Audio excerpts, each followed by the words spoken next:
Cambridge Ielts 5 by University of Cambridge ESOL Examinations. Published by Cambridge University Press. This recording is copyright. CD 1.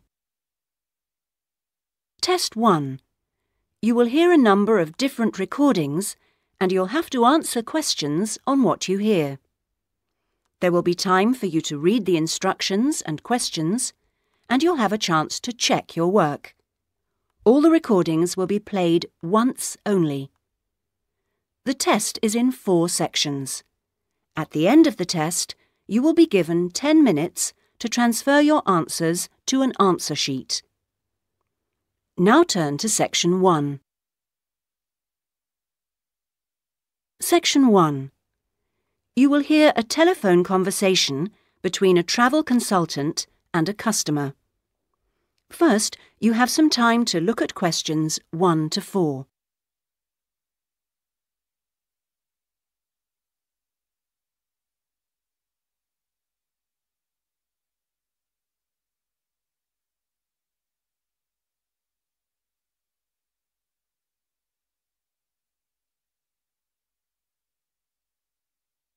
You will see that there is an example which has been done for you. On this occasion only, the conversation relating to this will be played first. Good afternoon, Dreamtime Travel. How can I help you? Oh, hello. I'm interested in the holidays you offer along the coast near here. Yes, we operate several tours up the coast. Where in particular did you want to go? Well, I like the sound of the holiday that mentioned whales. Was it, whale watching? Oh, that's our whale watch experience. It's very popular and it's based in a lovely little town with nice beaches. The holiday is called Whale Watch Experience, so Whale Watch Experience has been written on the form. Now we shall begin. You should answer the questions as you listen because you will not hear the recording a second time. Listen carefully and answer questions 1 to 4. Good afternoon, Dreamtime Travel. How can I help you? Oh, hello. I'm interested in the holidays you offer along the coast near here. Yes, we operate several tours up the coast. Where in particular did you want to go? Well, I like the sound of the holiday that mentioned whales. Was it, whale watching? Oh, that's our whale watch experience. It's very popular and it's based in a lovely little town with nice beaches. Oh, right. And how long does it last? It's 2 days. That includes 4 hours travel time each way from here. Good. I don't want to be away any longer than that. So, is that by coach? Actually, it's by minibus. We like to keep those tours small and personal, so we don't take a whole coachload of people. In fact, we only take up to 15 people on this tour, although we do run it with just 12 or 13. Oh, right. So, do you run these tours often? Well, it depends on the time of year. Of course, in peak times, like the summer holidays, we do them every weekend, but at the moment, it's usually once a month at most. And when is the next one going? Let me see. There's one in 3 weeks' time, which is April the 18th, and then we don't have another one until June the 2nd. All right. And is April a good time to go? Pretty good, though the really good time is later in the year. I have to say, though, that the whale sighting is only one of the many things offered. Really? Yes, the hotel itself where you stay has great facilities. It's called the Palisades. The Paris what? No, it's actually the Palisades. Palisades. It's right on the main beach there. Oh, I see. All of the rooms have nice views and the food is really good there too. Oh, right. Before you hear the rest of the conversation, you have some time to look at questions 5 to 10.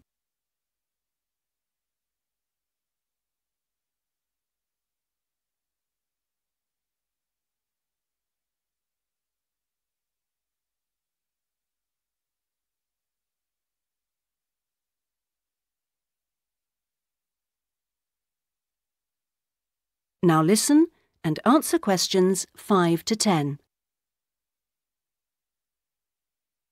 And what about the other things, that are included in the price? Oh, there are lots of things. If you don't want to do the whale watch cruise, your guide will take anyone who is interested either on a bushwalk through the national park near the hotel, and there's no extra charge for that, or on a fishing trip. That's an extra $12, I think. And there's also a reptile park in town. That costs more or less the same. No, I think I'd prefer whales to snakes. Yeah. And if you just want to relax, you're free to sit by the hotel pool or go down the beach. Oh, and they also have tennis courts at the hotel, but you have to pay for those by the hour.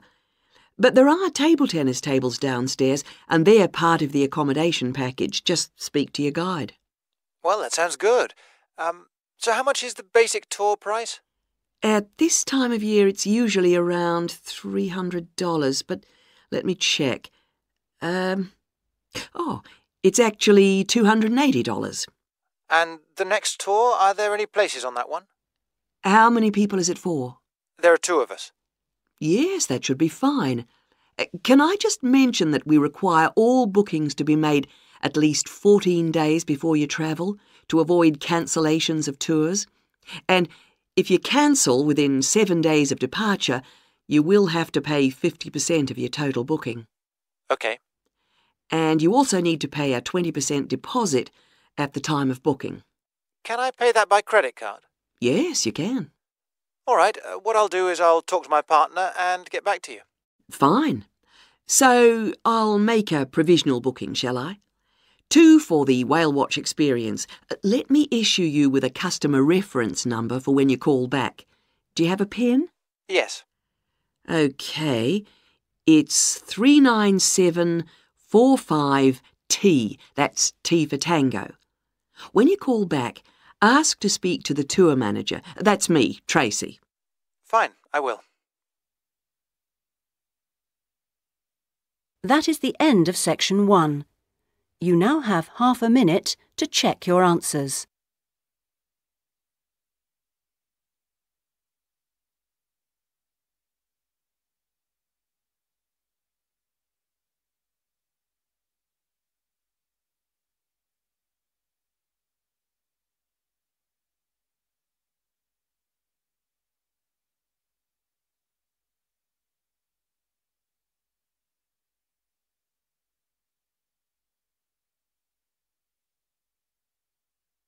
Now turn to section 2.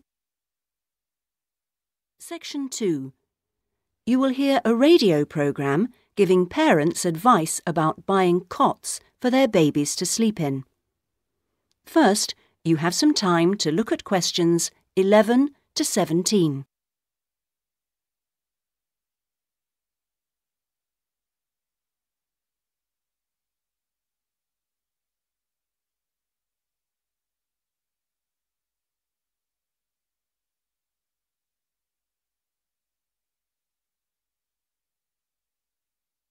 Now listen carefully and answer questions 11 to 17. Hello and welcome to today's Buyer Beware program, where we give you some tips on how to spend your money wisely. Now, in today's show, we're looking at beds for children and babies. Let's start by looking at baby cots. That's for children of up to 3 years old. We tested 3 different cots, all in the budget price range, and as usual, we will feature the good points, the problems, and our verdict. The first cot we looked at was by BabySafe, and it had several good points to recommend it. Our testers liked the fact that it had 4 wheels, so it was easy to move around. The only slight problems with this cot were that it had no brakes, but they didn't think that mattered too much. At first, they were a bit concerned about the side bar because they felt babies could trap their fingers in it. But our testers felt that this was unlikely to happen, so they've given this one a verdict of satisfactory. The next cot was by Choice Cots, and this time our testers were pleased to find a cot which is simple to put together, unlike others we looked at. On the minus side, our testers did not like the fact that the side of the cot did not drop down, making it difficult to pick up newborn babies. However, the real problem with this cot was the space between the bars. Our testers found they were too wide and a baby could easily trap his head.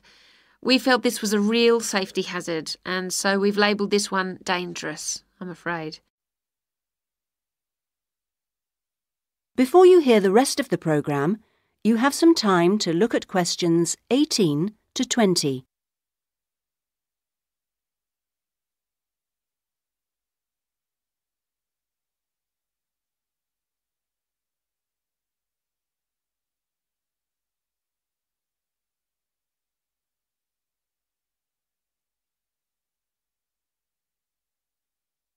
Now listen and answer questions 18 to 20. And finally, better news for the Mother's Choice cot. This cot was slightly different in that although the sidebar did not drop down, the base could be raised or lowered into 2 different positions, making it safe as well as convenient. The negatives for this one were quite minor. The only niggle everyone had was the fact that it has no wheels, and the only other problem anyone could find was that there were pictures, which were simply stuck on and so could easily become detached. The makers have now promised to discontinue this practice. As this cot will then be safe in every way, we have made the Mother's Choice cot our best buy. Congratulations, Mother's Choice. So, what features should you look for in a baby's cot? Well, obviously, safety is a very important factor, as well as comfort and convenience. We recommend that if you are buying a cot, do make sure that any metal present is not rusted or bent in any way. You should ensure your cot has only rounded or smooth edging without any sharp edges. This is especially important for wooden cots. And now, on to beds for toddlers. That is the end of section 2. You now have half a minute to check your answers.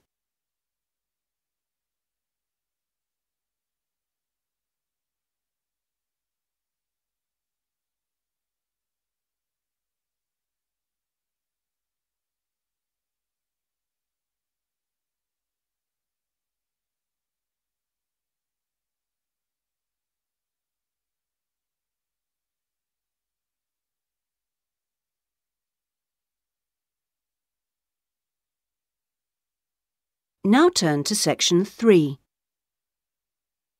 Section 3. You will hear a conversation between a student, Andrew, and a student advisor, Monica, about a diploma course. First, you have some time to look at questions 21 to 25.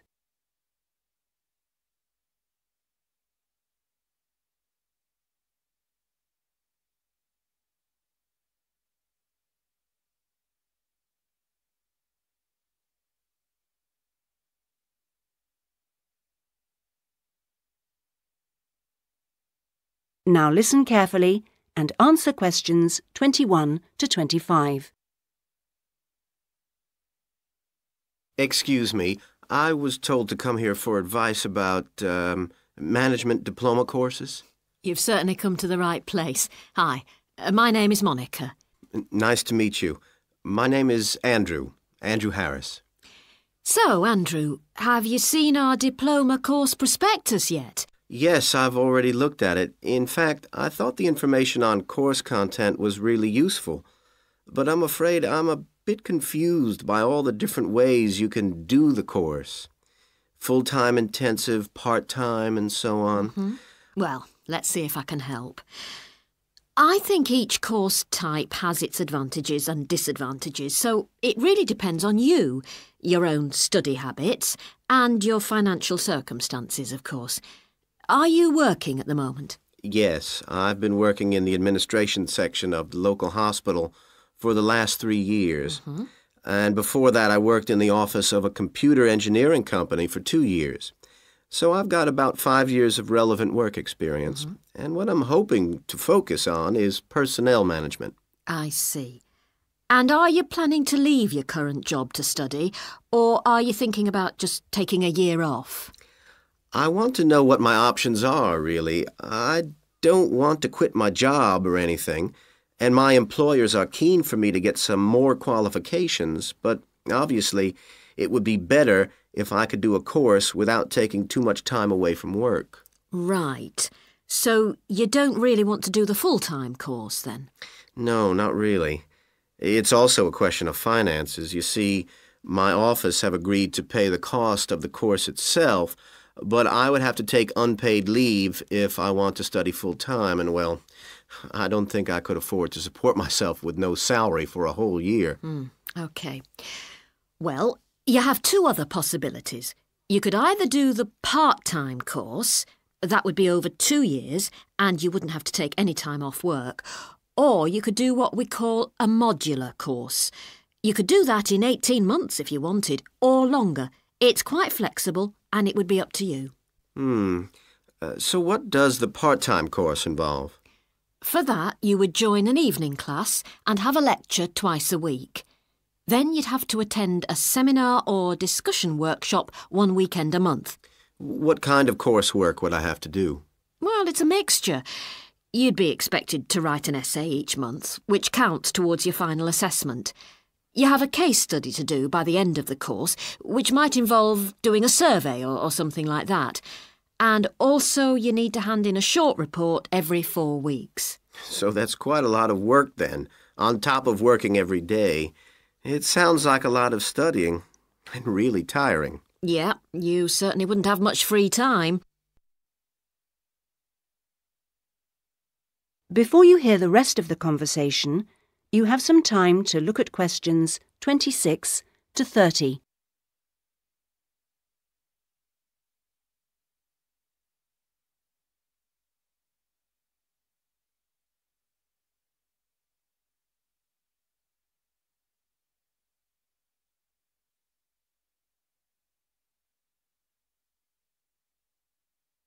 Now listen and answer questions 26 to 30. What about the modular course? What would I have to do for that? Well, that's where you get the opportunity to study full-time for short periods. That way you can cover a lot of coursework and attend lectures and seminars during the day. And each module lasts for 1 term, say about 12 weeks at a time. There are obvious advantages in this. The main one being that you can study in a much more intensive way, which suits some people much better. And how many of these modules would I have to do to get the diploma? The current programme is 2 modules, and then you have to choose a topic to work in more depth. But you can base that on your job, and so you don't need to be away from the office. And how long it takes is up to you. The important thing is that you don't have to study and work. You can focus on one thing at a time. Yes, I can see that. It certainly sounds attractive. It would be more expensive, though. I mean, I'd have to support myself without pay for each module. That's true, so that might be a problem for you. Look, why don't you talk this over with your employers and then come back? That is the end of section 3. You now have half a minute to check your answers.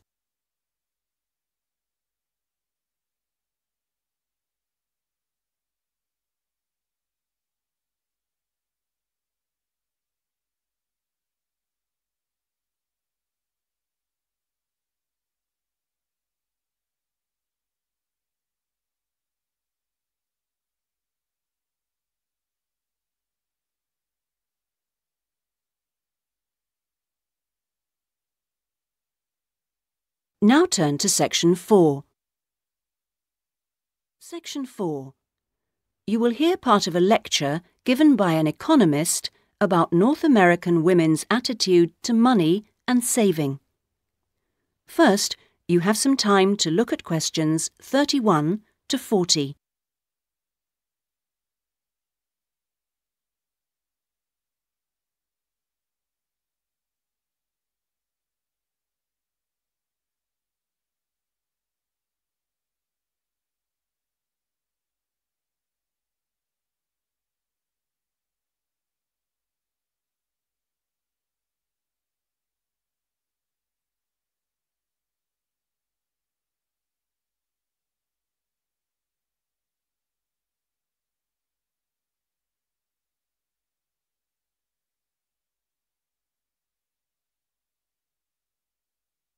Now listen carefully and answer questions 31 to 40. Okay, so we've been looking at the attitudes of various social and cultural groups towards the management of their personal finances, how important they feel it is to save money, and what they save their money for. One aspect that we haven't yet considered is gender. So if we consider gender issues, we're basically asking whether men and women have different attitudes towards saving money, and whether they save money for different things. Back in 1928, the British writer George Bernard Shaw wrote in his Intelligent Women's Guide to Socialism and Capitalism that a man is supposed to understand politics, economics, and finance, and is therefore unwilling to accept essential instruction. He also said, a woman, having fewer pretensions, is far more willing to learn. Now, though these days people might question a lot of the assumptions contained in those statements, recent research does suggest that there are some quite fundamental differences between men and women in their attitudes to economic matters. Let's look at what men and women actually save for.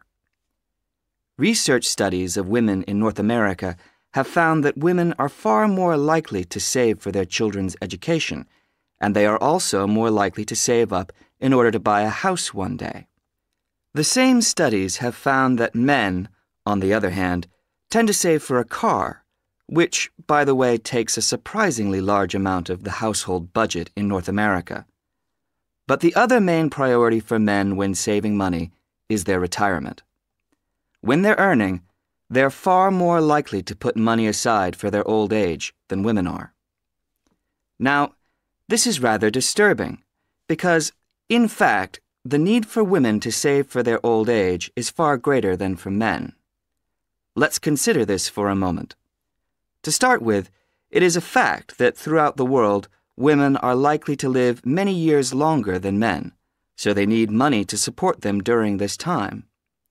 Since women are likely to be the ones left without a partner in old age, they may therefore have to pay for nursing care, because they don't have a spouse to look after them. Furthermore, the high divorce rates in North America are creating a poverty cycle for women. It is the divorced women who will most often have to look after the children, and thus they need more money to look after not just themselves, but others.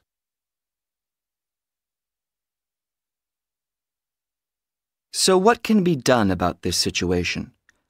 The population in North America is likely to contain an increasing number of elderly women. The research indicates that at present, for women, it takes a crisis to make them think about their future financial situation. But of course, this is the very worst time for anyone to make important decisions. Women today need to look ahead, think ahead, not wait until they're under pressure. Even women in their early 20s need to think about pensions, for example, and with increasing numbers of women in professional positions, there are signs that this is beginning to happen.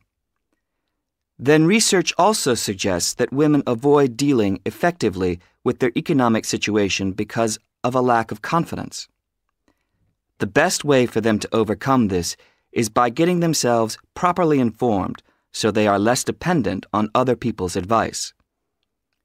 A number of initiatives have been set up to help them do this. This college, for example, is one of the educational institutions which offers night classes in money management, and increasing numbers of women are enrolling on such courses. Here, they can be given advice on different ways of saving. Many women are unwilling to invest in stocks and shares, for instance, but these can be extremely profitable. It is usually advised that at least 70% of a person's savings should be in low-risk investments. But for the rest, financial advisors often advise taking some well-informed risks. Initiatives such as this can give women the economic skills and knowledge they need for a comfortable, independent retirement. The increasing proportion of elderly women in the population is likely to have other economic consequences. That is the end of section 4. You now have half a minute to check your answers.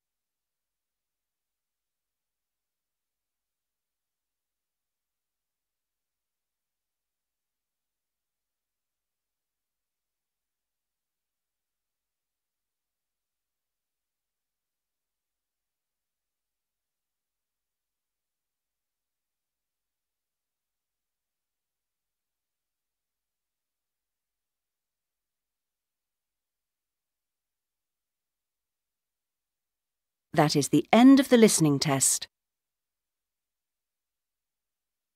In the Ielts test, you would now have 10 minutes to transfer your answers to the listening answer sheet.